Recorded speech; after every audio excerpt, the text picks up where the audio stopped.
آج کے دن تک جو ہم ڈاکومنٹری بنا رہے ہیں، ڈون کی رپورٹ کے مطابق اس وقت 7,255 بے گناہ فلسطینی قتل ہو چکے ہیں، شہید ہو چکے ہیں، اور باقی جو 2.1 ملین فلسطینی غزہ میں رہ رہے ہیں وہ مختلف قسم کی معاشرتی ہر لحاظ سے مشکلات کا سامنا کر رہے ہیں۔ ان کے پاس کوئی فیسیلیٹیز موجود نہیں ہیں۔ اوپر سے اسرائیل نے بھی مکمل طور پر بائیکاٹ کا اعلان کر دیا ہے، اور اس کے ساتھ ساتھ ایجپٹ نے بھی اپنے رفح بارڈر کو بالکل بند کر دیا ہے، اور اس وجہ سے کوئی بھی میڈیکل ایڈ وہاں پر پہنچائی نہیں جا رہی، اور یہی وجہ ہے کہ وہ ان کا کوئی پرسانی حال نہیں ہے۔ فلسطین کی پچھلی ڈاکومنٹری کے اندر ہم نے آپ کو بتایا کہ ان سائڈ سچویشن کے اندر غزہ کس طرح کی مشکلات کا سامنا کر رہا ہے۔ جو آج کی ہماری ڈاکومنٹری ہے، آج ہم بات کریں گے کہ مختلف کنٹریز میں ویسٹرن کنٹریز ہو جائیں، گلف کنٹریز ہو جائیں، سینٹرل ایشینز یا ساؤتھ ایشینز کنٹریز ہو جائیں، ان ساری کنٹریز کے بارے میں ہم جانیں گے کہ انہوں نے کس طرح کی پالیسیز اپنائی ہیں اور کیا سٹانس لیا ہے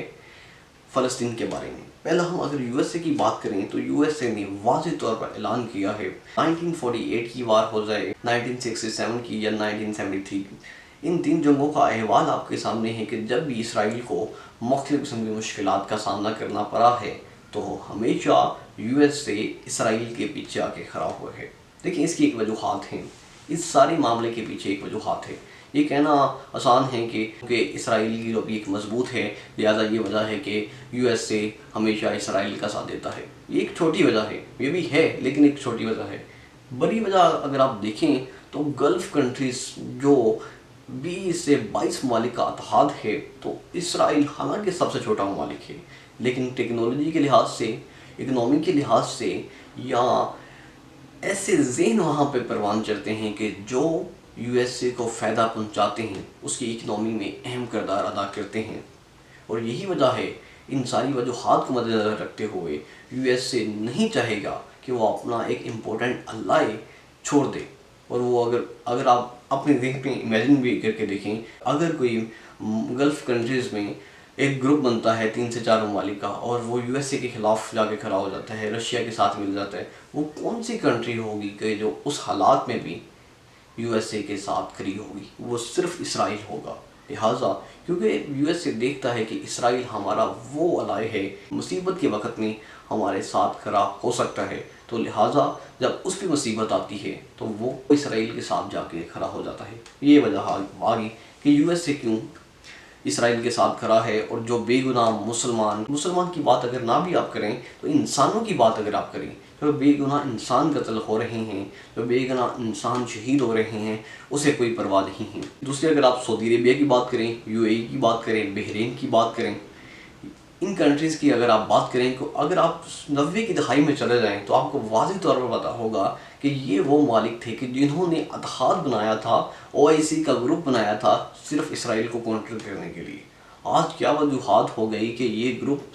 اسرائیل کو تسلیم کرنے میں لائنوں میں لگے ہوئے ہیں اور ان سے ٹیکنالوجی حاصل کر رہے ہیں۔ سعودی عربیہ کی بات کریں تو سعودی عربیہ میں اس وقت حکومت کر رہے ہیں MBS محمد بن سلمان، اور ان کی پالیسیز مختلف لیڈران سے، شاہ فہد سے، شاہ فیصل سے بالکل مختلف ہیں، کیونکہ وہ ایک سیکولر مائنڈ سیٹ کے بندے ہیں، اور انہوں نے اپنی ایک سٹی شروع کی ہے، اپنا ایک صوبہ، ایک اپنا علیحدہ علاقہ بنا رہے ہیں جسے نیوم سٹی کا نام دیتے ہیں، اور وہاں پر وہ $500 بلین کی انویسٹمنٹ کر رہے ہیں، اور وہ یہ سمجھتے ہیں، واضح طور پر ان کے انٹرویوز موجود ہیں، وہ کہہ چکے ہیں کہ جو اسرائیل سے زیادہ کوئی بھی ممالک ٹیکنالوجی کے میدان میں آگے نہیں ہیں، لہٰذا اگر وہ اس سٹی کو، اس علاقے کو فل ماڈرنائز کرنا چاہتے ہیں تو اسرائیل کے بغیر یہ ممکن ہی نہیں ہے، تو وہ اسرائیل کی مدد حاصل کرنا چاہتے ہیں، اور یہی وجہ ہے کہ وہ اسرائیل کے ساتھ نارملائز تعلقات کرنا چاہ رہے ہیں۔ جب فلسطینیوں پر اٹیک ہوا تو ابھی تک کوئی رسپانس نہیں آیا، کوئی کنڈیم نہیں کر رہے اسرائیلیوں کے اٹیک کو، بس تھوڑی بہت مالی معاونت فراہم کر دی ویسٹ بینک میں رہنے والے فلسطینیوں کو۔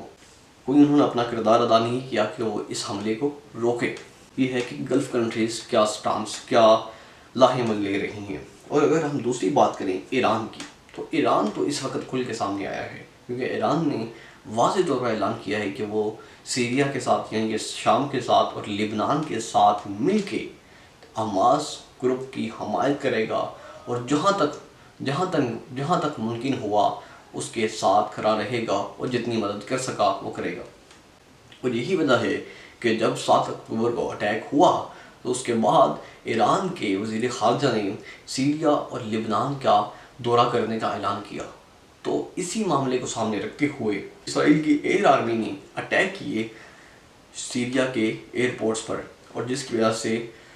ایران کے وزیر خارجہ کا وزٹ کینسل ہو گیا سیریا میں، اور انہوں نے سیدھی فلائٹ لی لبنان کی طرف۔ لبنان میں وہ جا کے سیدھا حزب اللہ گروپ سے ملے، ٹیلی فون پر انہوں نے بات کی شام کے بادشاہ بشار الاسد سے، اور واضح طور پر پلاننگ بنائی کہ وہ کس طرح اسرائیل کے پلاننگ کو کاؤنٹر کر سکتے ہیں۔ اور اسی وجہ سے جب ان کے وزٹ کے بعد حزب اللہ نے بھی واضح طور پر اعلان کیا کہ وہ ہر حد تک حماس کے ساتھ کھڑی رہے گی اور لبنان کے ذریعے بھی وہ اٹیک کر سکتی ہے۔ یہ ہم نے بات کی ہے کہ ایران نے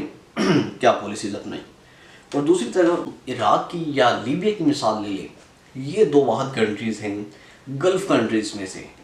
جو اس وقت انہوں نے واضح طور پر سٹانس لیا ہے کہ وہ فلسطینیوں کے ساتھ کھڑی رہے گی اور اسرائیل کو کاؤنٹر کرنے کے لیے ہر حد تک جائے گی۔ اگر ہم عراق کی مثال لے لیں، عراق میں اس وقت یو ایس اے کی 2 بیسز ہیں، ٹھیک ہے، جہاں پر ان کی آرمی رہ رہی ہے۔ ایک کا نام ہے عین الاسد اور دوسری کا نام ہے حریر۔ ان 2 علاقوں میں یو ایس اے کی بیسز ہیں۔ تو مقامی لوگوں نے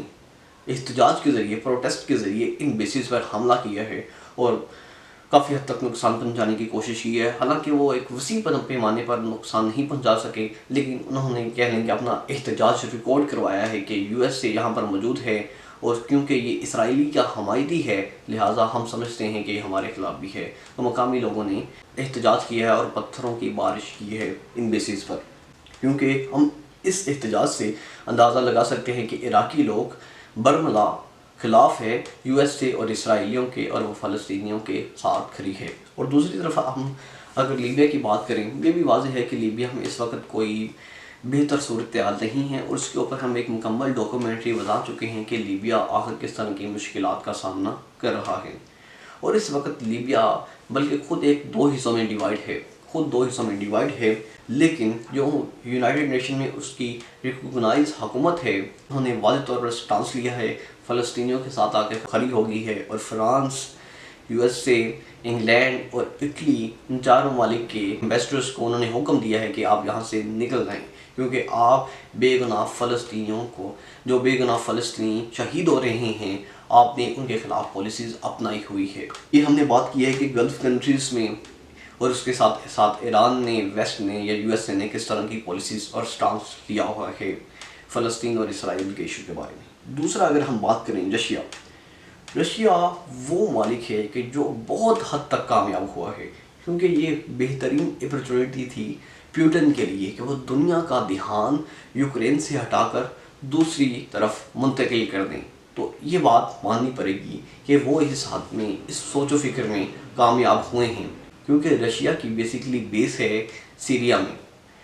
میں بیسز ہیں۔ تو انہوں نے اس کنفلکٹ کا فائدہ اٹھاتے ہوئے انہوں نے اپنی ایئر فورس کو حکم دیا، تو وہ اسرائیل کے پاس، سائپرس کے پاس چکر لگانے لگ گئے، اور یو ایس اے کی آرمی کے اوپر، یو ایس اے کے اڈے موجود ہیں اسرائیل کے ساتھ والے علاقوں پہ، اس کے اوپر گھومنے لگ گئے۔ انہوں نے کوئی اٹیک تو نہیں کیا، لیکن یہ واضح طور پر انہوں نے پالیسی دے دی کہ وہ کیا کرنا چاہ رہے ہیں، اور اس کے ساتھ ساتھ انہوں نے حماس کے ڈیلیگیشن کو رشیا میں آنے کا حکم دیا۔ حماس کا ڈیلیگیشن رشیا گیا اور وہاں جا کر انہوں نے پریزیڈنٹ پیوٹن کے ساتھ ملا، اور حماس کے ڈیلیگیشن نے واضح طور پر تمام معاملات، تمام خصوصیات ان کے سامنے بیان کی اور بتایا کہ فلسطینی کس طرح کی مشکلات کا سامنا کر رہے ہیں۔ دیکھیں، ان ساری چیزوں کو بتانے کا بالکل یہ مطلب نہیں ہے کہ جو حماس نے اٹیک کیا تھا اسرائیلیوں پر اور جو بے گناہ اسرائیلی قتل ہوئے تھے وہ بالکل صحیح تھا۔ دیکھیں، انسانی جانیں خواہ وہ کسی ملک میں ضائع ہوں، خواہ جو وہ بے گناہ یہودی قتل ہو یا بے گناہ مسلمان قتل ہو، وہ غلط ہے۔ اس کے ساتھ ساتھ چائنا یہ پریشر ڈال رہا ہے یو ایس اے پر اور اسرائیل پر کہ اس مسئلے کا حل بات چیت کے ذریعے نکلے۔ اب اگر آپ اس سینیریو کو دیکھیں تو آپ کو واضح طور پر نظر آ رہا ہوگا کہ رشیا اور چائنا ایک سائڈ پہ کھڑے ہیں اور امریکہ ایک سائڈ پہ کھڑا ہے، اور دونوں ہی ممالک رشیا اور چائنا کوشش کر رہے ہیں کہ وہ